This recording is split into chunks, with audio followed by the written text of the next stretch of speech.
Deputy commissioner Gujrat کی ہدایت پر chief executive health Gujrat doctor Ata کی سربراہی میں ڈی ڈی ایچ او تحصیل کاریوں اور ہیلتھ ٹیم نے یونین کونسل مرزا طاہر برنالی اور دھوریہ سمیت دیہات ملوانہ نوناوالی برنالی اور چیک سکندر نمبر 30 میں عطائیت کے خلاف مؤثر کارروائیاں کی۔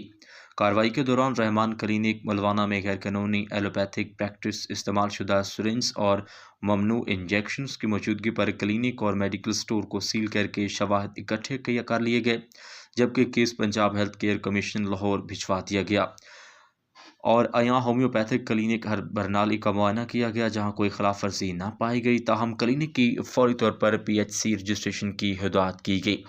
ایان میڈیکل سٹور کو بھی ایس او پیز مکمل کرنے کی ہدایت جاری کی گئی۔ علی کلینک دھوریہ ایک عطائی چلا رہا تھا، ثبوت ملنے پر کلینک سیل کرتے ہوئے case P H C Lahore ارسال کیا گیا۔ اسی طرح حبیب ہومیو کلینک چک سکندر نمبر 30 میں ایک مرد اور ایک خاتون عطائی علاج کرتے پائے گئے۔ استعمال شدہ سرنج سمیت غیر قانونی ادویات برآمد ہوئیں، جس پر کلینک کو سیل کر دیا گیا۔